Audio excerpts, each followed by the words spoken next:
And I think we're recording. Okay, so technical difficulties figured out. Thank you so much for your help getting that sorted out. And now we can jump right into things. So I'll speed this along. My name is Andrew Buckman. I'm in the Advisement Center. Today, we're going to be talking about the Starfish Progress Survey and some changes to the tracking items, how we use Starfish. This is not like an overhaul, but really like a refresh, just looking at all of the great things we've been doing with Starfish and then seeing, okay, how can we optimize this for the way our campus has been using it? Capture all of that great information still, but do in a way that's simpler, that has fewer redundancies, that gets more access to both instructors and students using Starfish. So why the refresh? I think there are two reasons for this. The first is we have an opportunity with the new LMS or DLE. As we're transitioning to Brightspace, there's a perception that Starfish and Blackboard are kind of one and the same on this campus. And some of our issues we've experienced with Starfish previously, like the expired session error, is due to the integration with Blackboard. So I'm hoping that by moving to Brightspace, that will be an issue that no longer occurs. And I'm sure there will be new issues that we'll have to resolve when we get to that point. But this gives us an opportunity to have a fresh start with things and really separate out that, Starfish was not attached to the DLE. It is a new learning environment for us. And also to enhance our student success initiatives. In a moment, we'll see that there's real impact with Starfish use. And if we used it more, we had more engagement with the software, I think we would see more success results from our students. So this ties directly into our student success initiatives across campus. So my objectives, they kind of flow into one another. So the four objectives here are to reduce redundancy and simplify our Starfish processes and systems, which will then help to improve reporting for better tracking. And therefore, it will increase instructor participation in the progress survey and then hopefully increase advisor participation in flag clearing. So what you can expect from today is I'll briefly talk about other ways we use Starfish first to give you some context of why it's important that we make some of these changes. Also reviewing some of the past data from Starfish, specifically looking at the years 2016 through fall 2021. And then we'll talk about the changes coming that are mostly to do with tracking items, not so much our processes, but then update you all on what those processes are going to be headed into the semester. So some of the other ways we use Starfish right now, in terms of tracking items at least, the big one is with the Dean of Students office. This is the out of class notice flag you might have seen on some of your students. This replaces the out of class notice that was initially an email sent out by the Dean of Students. And this came about due to the pandemic and a large increase in the number of out of class notices. And their office was overwhelmed by having to submit these. Starfish simplified the process for them because already students are connected to the stakeholders that need to know when a student is going to be out of class. With only a few clicks, we can notify all those individuals rather than the process before of crafting the email, pulling up those names. Really makes their process much simpler. But this is also another tracking item. So when a flag is raised, there are other things like our 3 and 6 flag warning, which we'll talk about in a moment. But this ties into our other systems is my point.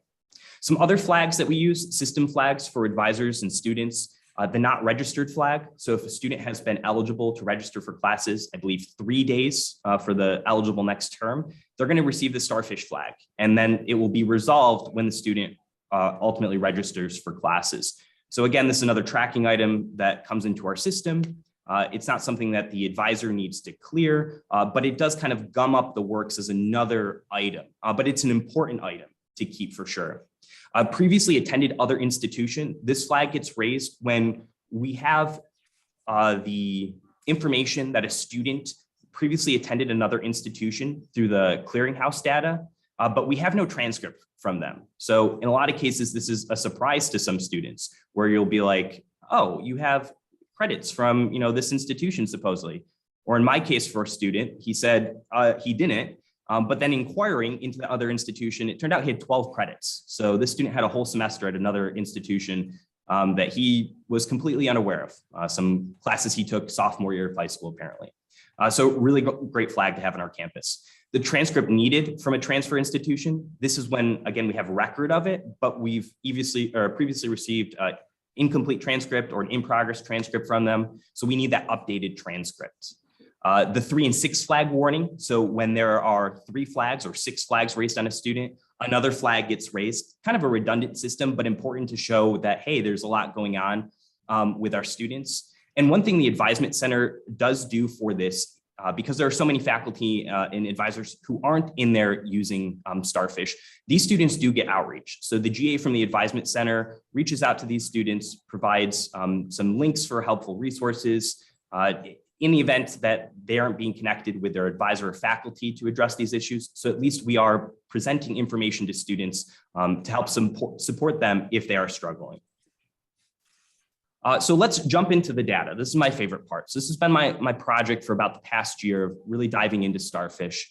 And on your screen right now, you're looking at our tracking items across the semester, starting in spring 2016 all the way through fall 2021.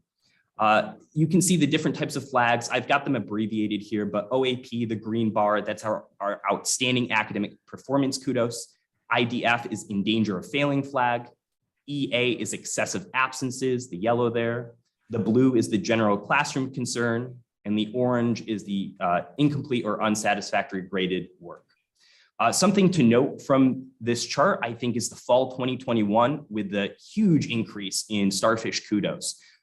This is something I won't be talking about in this presentation, but I've been working with our Starfish people talking about this. Fall 2020 was really a record-breaking year for our Starfish usage on this campus. The number of people being involved, tracking items, specifically the kudos, it was a really big semester for us.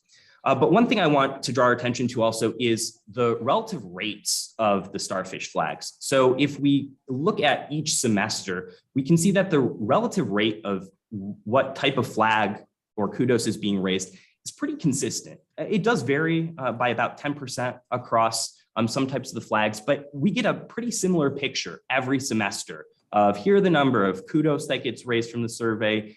Here's the number of in danger of failing. So I think it's fair to say, which is going to lead into my next point, that we can look at one particular semester and get a really good sense of what it's like on our campus. Looking at all the semesters might shed more light on information, but I don't think will get us to a completely different place. So I focused in on that fall 2021 because there was so much rich data there. So as we zoom into the fall 2021, looking at the number of courses where students received multiple flags. So this chart can be a little confusing, but it shows the number of flags per student per course. So in one course, a student would get 1 flag at about 67%. So very likely to get 1 flag. But as you can see, we increase the number of flags per class. And there's a good portion there, not a plurality, not anything close to a majority, but enough where this is, I think, an inefficient system. What it's showing is that we have instructors who are raising multiple flags when maybe those flags weren't necessary. And this has something to do with our process. So for those of you who might not be familiar with this, the way the Starfish Progress Survey was intended to be used, at least the tracking items from it, the in danger of failing flag is supposed to supersede the other flags, like unsatisfactory graded work or general classroom concerns. But you'll hear from many advisors that as they go in to look to clear flags, some students will have 3 flags, the in danger of failing, the excessive absences, the incomplete unsatisfactory graded work, when really maybe 2 or just 1 of those flags would have been appropriate. So I want to reduce the redundancy here. And I think this is a great chart that shows that. Also, when we look at our flags as they're being raised, a strong majority of our flags are raised with comments, meaning that the instructors are going there and saying, what is going on? Why did I raise this flag on the student? And I'm looking again specifically at the fall 2021 semester. Those flags without comments, so there were 953 of those. I looked at those specifically, and it turns out there are only 2 types of flags. One being obvious, about 30% of the flags raised in this fashion without a comment were excessive absences. And I think that's pretty straightforward. If your student has excessive absences, we don't need a specific definition of what that is, but I think we can understand explicitly from what that flag is called to know what it means. But incomplete unsatisfactory graded work, of these, what is that, 70%? So just over 50 would be 400. So we're talking probably like around 600 flags that were incomplete, unsatisfactory graded work that did not have comments. Now, comments are really useful, but I think what this shows is that for the most part, instructors are including those comments anyways. So we're not really gaining information with incomplete or unsatisfactory graded work. We're actually, I think, in some ways losing information because our instructors are not using it there. So instructor participation, fall 2021, we had about a 56% completion rate. So when you look at that across, from spring 2016 to fall 2021, fairly consistent rates. Fall 2021 was better for us. I don't have it in this chart, but if anyone would like a more comprehensive review of this data, I do have some of this information that will spelled out clearly for us. But the rates have been pretty consistent. So I want to increase instructor participation in the progress survey, get more instructors notifying advisors and students of when their students are struggling. And then on the clearing side of things, so advisors getting in here, for the fall 2021, we had less than a 50% clear rate with our flags. At the end of every semester, will go in and bulk clear, but this is the work of the advisors. And what you can see here is about 50% of the flags that are raised aren't being cleared. And does that turn into student outcomes? That part I can't say for certain at this point, but when we do look at student outcome data, there's some strong correlations here. So on the top chart, you have our fall 2021 final grades in the course, and then the number of flags or number of warnings in particular, so this excludes the outstanding academic performance kudos, but the number of those warning flags that were raised by a student. And as grades fall, number of flags increase. I think that should be fairly obvious to us. But we're not capturing something here, which is the work that advisors are doing. So when advisors, ask or request students to meet with them to talk about flags being raised, do we shift the needle of a student, moving them from potentially failing a course to, succeeding in a course? And maybe we see that with some of the tracking items that are raised for those A through B grades. There are, if I look quickly, that's about 150. So about 250, tracking items were raised in students who received grades at B or greater. And then obviously, as I went on to say, as grades decrease, the number of tracking items increase. But more importantly, if you look at the bottom right chart there, it shows the total number of flags per grade. And as you see, those students with E's have not only a lot of 1 or 2 flags, or actually eliminated 1 flag from this chart, but number of 2 flags. But the students who fail classes have lots of flags. In some cases, they can be getting 4, 5, 6 flags from a class. So here, I want to, again, we're capturing a lot of great information, but is there anything that's just redundant here that is unnecessary? And then for future things to talk about this briefly, I want to tie this back to student outcomes at a finer grain detail. So can we look at what midterm grades were with these tracking items before and after being cleared? Can we check back in at final grades? Were the flags cleared, before midterms or after midterms? Did we see any change there?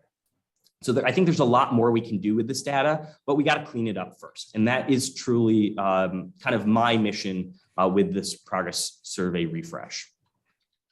So the changes to the progress survey and the tracking items. So what's going to be gone is the incomplete or unsatisfactory graded work. Again, I don't think we were learning much from this flag.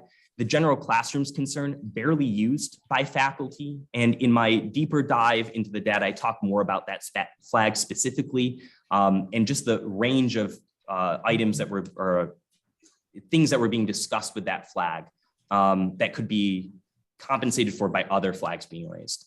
And the in danger of failing flag as well. And this is really just to avoid some of that confusion with, well, should you be raising 1 flag versus multiple flags that I think some of our instructors just weren't clear on.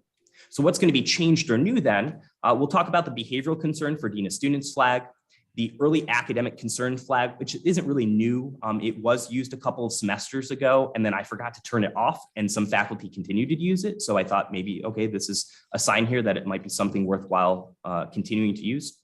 And then we're going to have these 2 new flags, the low academics concern flag and the high academics concern flag. And I'll talk more about that in just a moment. Also, an opportunity to change some of our language with another kudos. So the improved academic performance kudos, talk about excessive absences, that process change for advisors, and then flag clearing in general. All right, so what's changed? Behavioral concern for dean of students. This is an ad hoc flag, so meaning that advisors or excuse me, instructors can go in at any time and raise the flag on a student. We're going to keep it in Starfish, so it's not going to go away, but it's no longer going to be included in the progress survey. The first reason is just that name alone, behavioral concern for dean of students. It's a mouthful. And for those of you who get in there and use Starfish Progress Surveys already, you'll be familiar that like sometimes you have to scroll, over to the right just to be able to see all the tracking items. And then you have to scroll down to be able to see all of your students. So let's, decrease our margins from the left to right and have fewer items in there. Plus, when you look at the flag as it's been raised, a lot of times it's not being used for its intended purpose. So sometimes the dean of students will have this flag and it'll be something like the students talking in class. While that is certainly a behavioral concern for the classroom, it's not really the purview of the dean of students to address that. That is a classroom management issue. And so we don't want to gum up their system with this type of flag. So it should really be used with those incidents that are beyond the control of the classroom.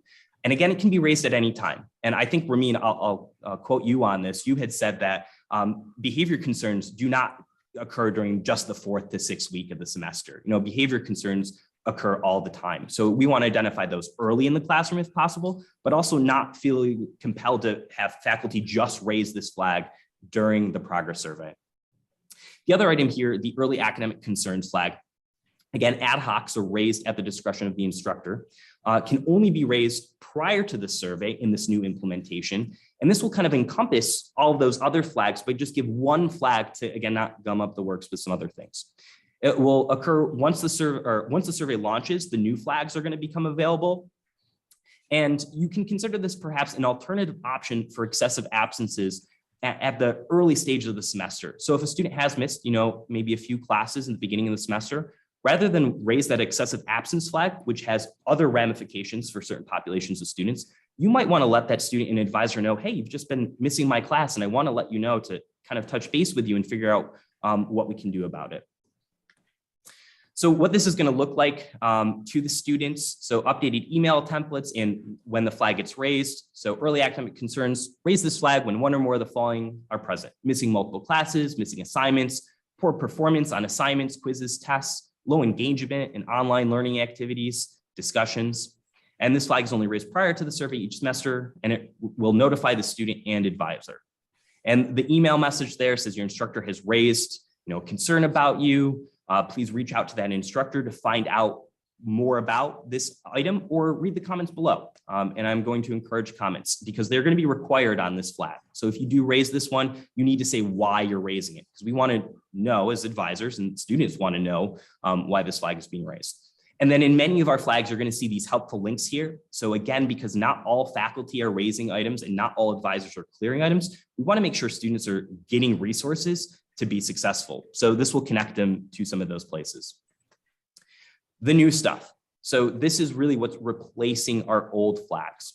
So the low academic concern and high academic concerns, again, raised at the discretion of the instructor during and after the progress survey. So even if the progress survey has been completed and you've already raised your items, but now a student is truly maybe in danger of failing, or you do have concerns for them, now you can still raise that flag on them.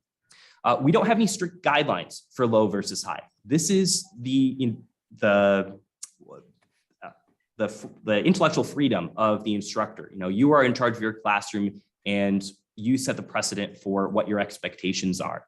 I think this is going to be really beneficial for our larger classrooms. I think of like John Kane, those 200 plus eco classes where they use the zoom in feature to be able to raise flags on students. Well, now we're just giving those two options where you can set a grade precedent. So anything like above an 80, you might say, I'm not going to raise that flag. But between a 75 and an 80 or a 70 and 80, I might raise the low concerns flag. Or anything below a 75 or below a 70, you might raise that high concerns flag. So it puts the discretion on the instructor to decide what low versus high means.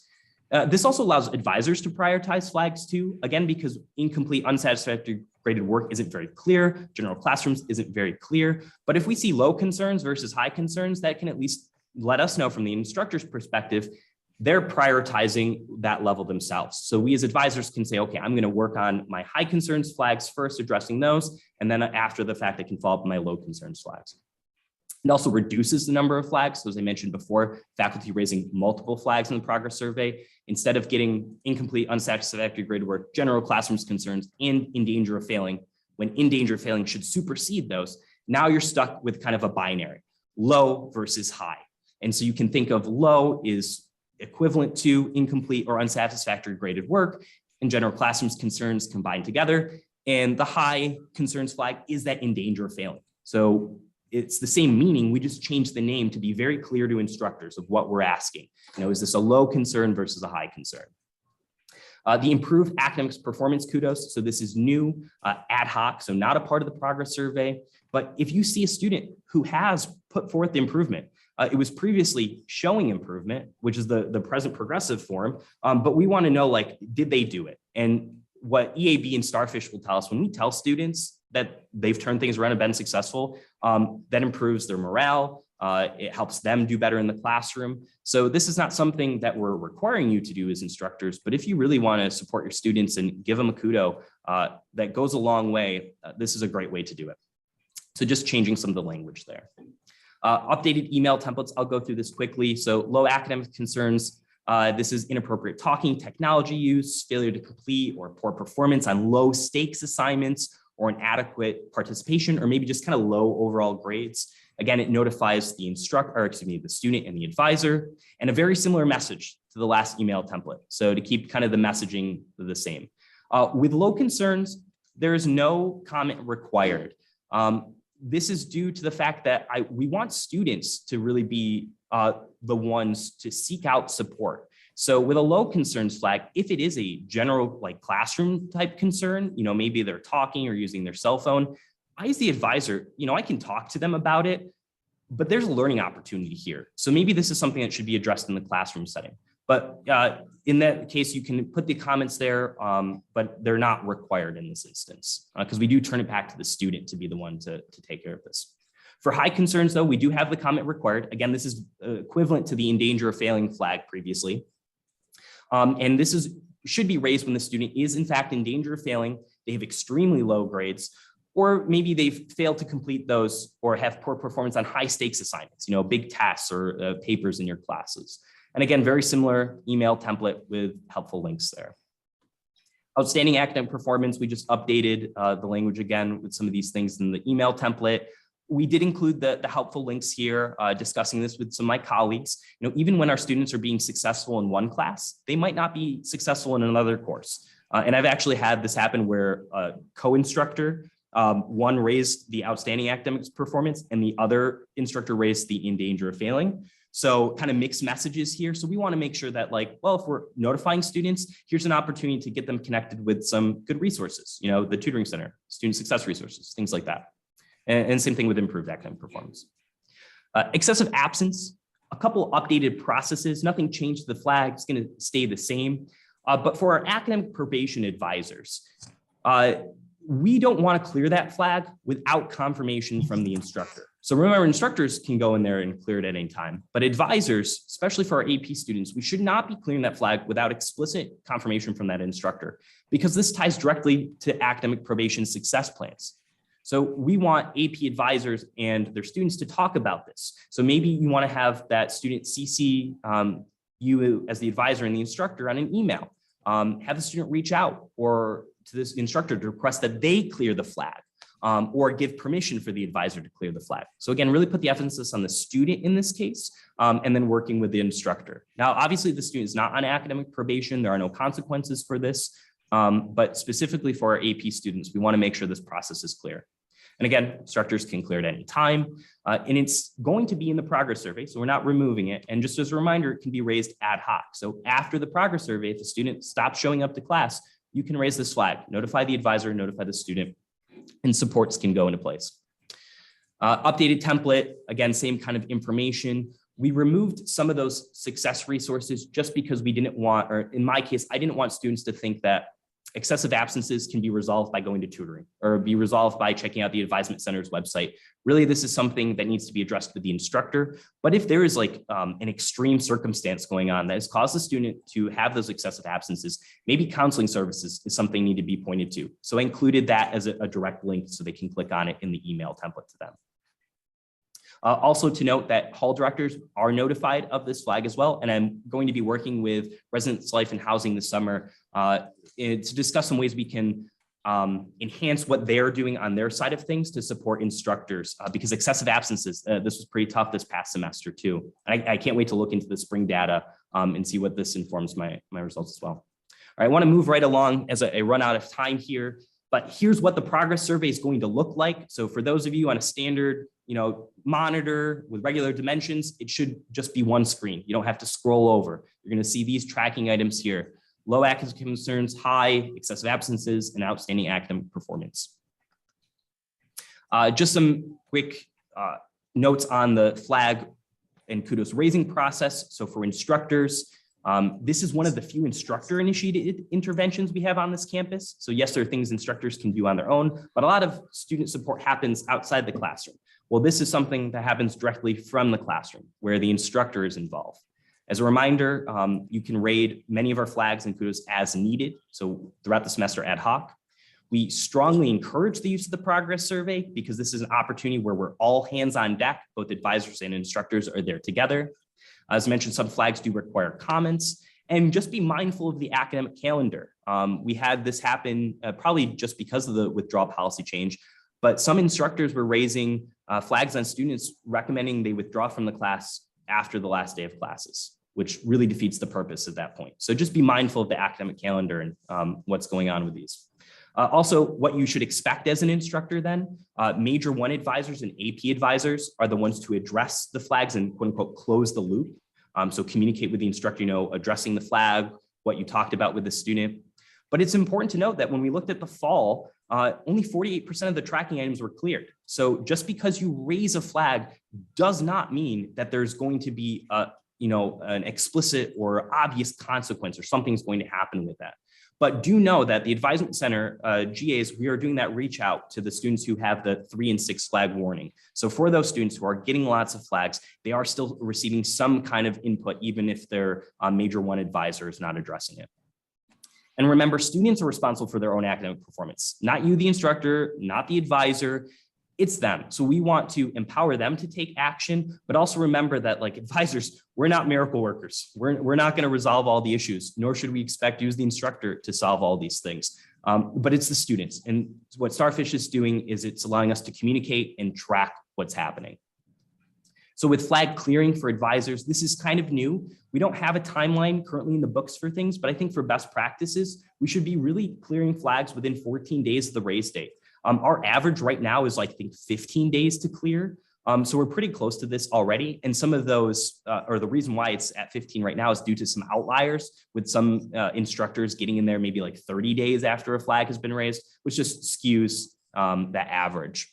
But remember our reasons for clearing. So I have this bullet point a little further down, but flag clear does not equal issue resolved, but our clearing item or our clearing reasons can kind of address or highlight that. So if you clear a flag with the green there, or this is the positive clear, you met with the student and discussed the issue, it seems to have improved. You had a meaningful conversation. We can't guarantee that the student actually did improve, but based on our conversations, and I don't think I have it on here. No, I don't. But when you look at advisor clearing, we are very inconsistent with what we choose. Every advisor is different. They have their own nuances and own processes for how they go about clearing things. But to kind of put us all on the same page with this, it's really like a binary. Did you have a good conversation? Yes, or no, it doesn't seem like the student's improving, or there's been no response for a student. So that's our positive and negative.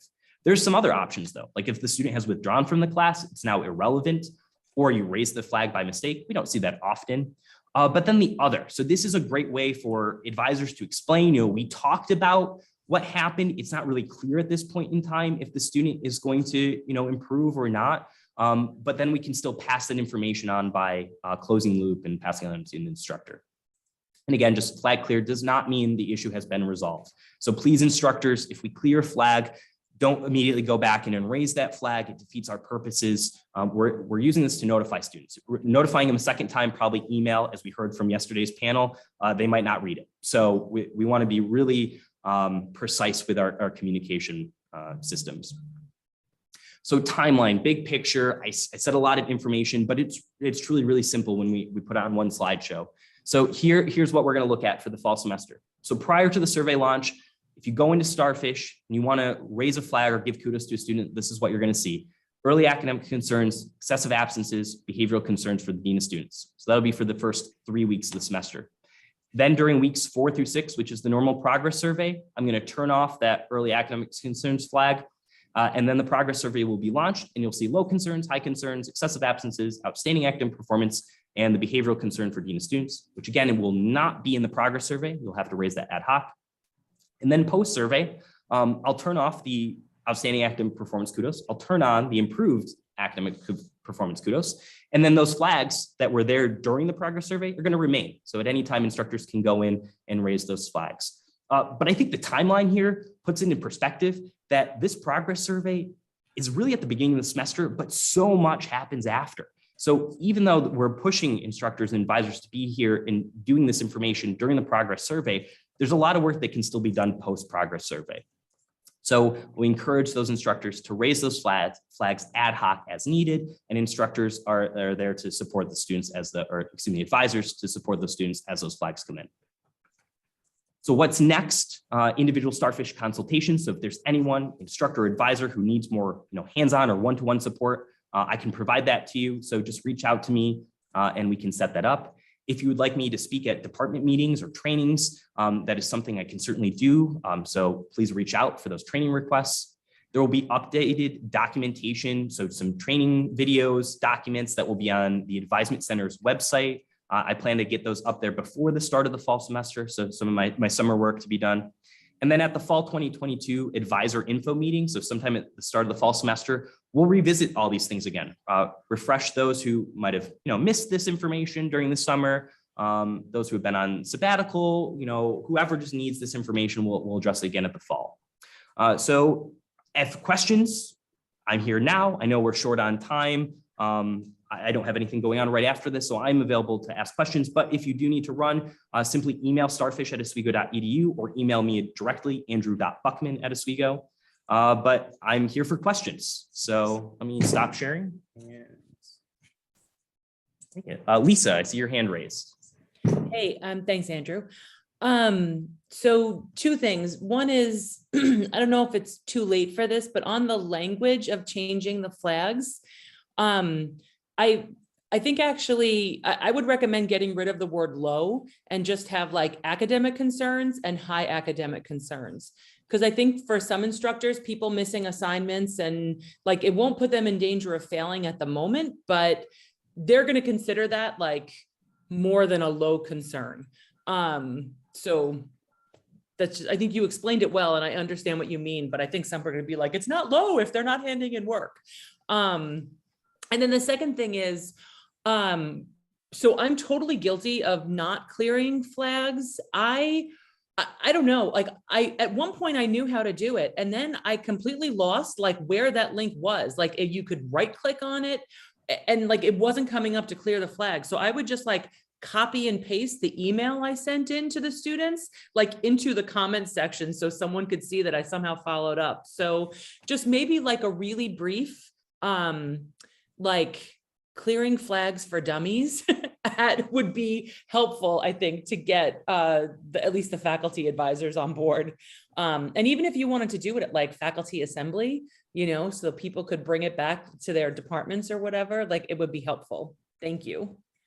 Absolutely. Hey, So Lisa, it's just a hovering thing, by the way. So you just hover over it and it pops up the window for clearing. But okay, so I think part of the problem is my computer, I have problems. I need to get a new mouse for my computer that's in MCC, but yeah, like I knew I had done it before and I was like, where the hell did it go?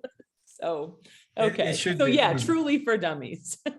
Well, and that, like I said, that will be part of my summer work to do is to put together these training documents and videos. And I think that would be very helpful. A quick video to show, how to do these things. Absolutely.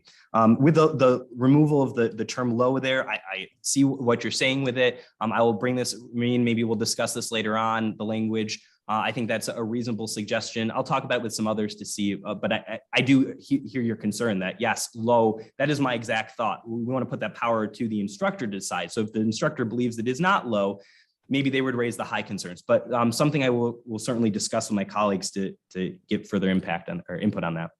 Zoe, I see your hand raised. Yes, I'm wondering about what you would like to see happen in a case where a flag is cleared, but then not resolved. So, the instructor says, I tried to reach out, nothing happened. But from my instructor perspective, the student is still enrolled in the course, is still failing the course. Do you ever want to hear from me again? Or, have I put in the one flag, I'm done? What is expected to happen after that?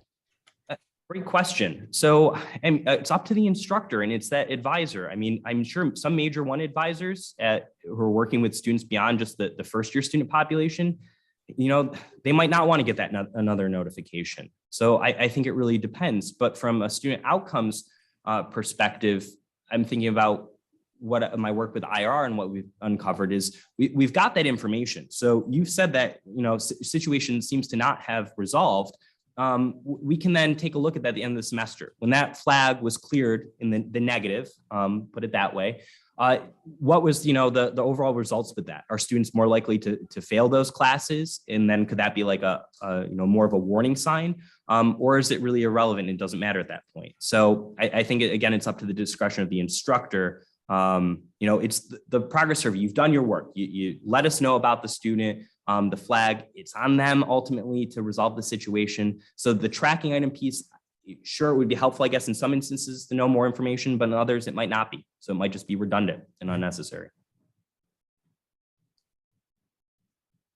Any other questions? My colleagues in the room here. So sorry, everyone, the volume is quiet on the computer. I just have an operational question. And accessing Starfish through Blackboard, but you're saying it's a separate thing. So are we going to now be accessing it through DLE or Brightspace, or are we going to be doing it somewhere else? Great question. So the question was about where essentially Starfish lives. So most instructors interact with Starfish through Blackboard. So will it be going to Brightspace? And the answer is yes, its home will exist in the DLE. But I started off the presentation by saying we want to separate those two things. So one of my solutions, and I'll hopefully be working with the registrar's office to talk about this, is to add the direct link with the single sign-on to the faculty tab in my Oswego. So rather than directing our instructors to go to the learning manager or the digital learning environment, which non-instructors will interact with, but every instructor should be interacting with the My Oswego banner functionality to put that direct link in there. And there is a way to do that. We already have that link. If you go to a student's profile in My Oswego, it's a direct link to Starfish that bypasses the learning management or DLE. So great question. So yes, it will live there, but they're two separate things. And so we want to encourage instructors not to rely on that. And if, Brightspace is down for whatever reason, instructors might think, well, now Starfish is down. Not the case. Starfish has its own set of problems, but they are separate from the DLE. Welcome. Any other questions, comments?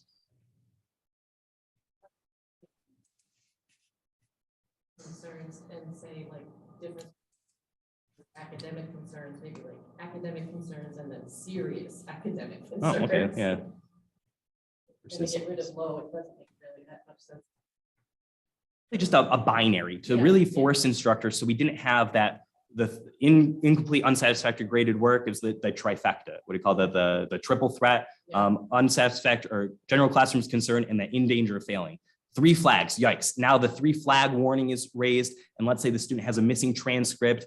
They have a previously attended other institution, out of class notice. Yikes, now we have that 6 flag notice going out. So we want to reduce, the number of flags when it's good information. But we all, I think you were at the panel or the symposium yesterday, hearing students when they say they don't check their emails and read them was like a part of my soul died a little bit because like, I understand I was a student not that long ago. I know what my email is like and I see their emails, but it's like one of those life skills that when you leave college, you're still going to have email. Your professional setting might use it. So to hear that they're not regularly checking it and using it means that, okay, if we're relying on something that involves email, we should, use it as efficiently as possible and, not kind of gum up the works. Any other questions, comments? Great. Well, thank you, everyone. Be on the lookout for more information and me appearing at more places to talk about this at the start of the semester and over the summer. And feel free to reach out to me, like I said, either Starfish or me directly. Thank you for coming, everyone.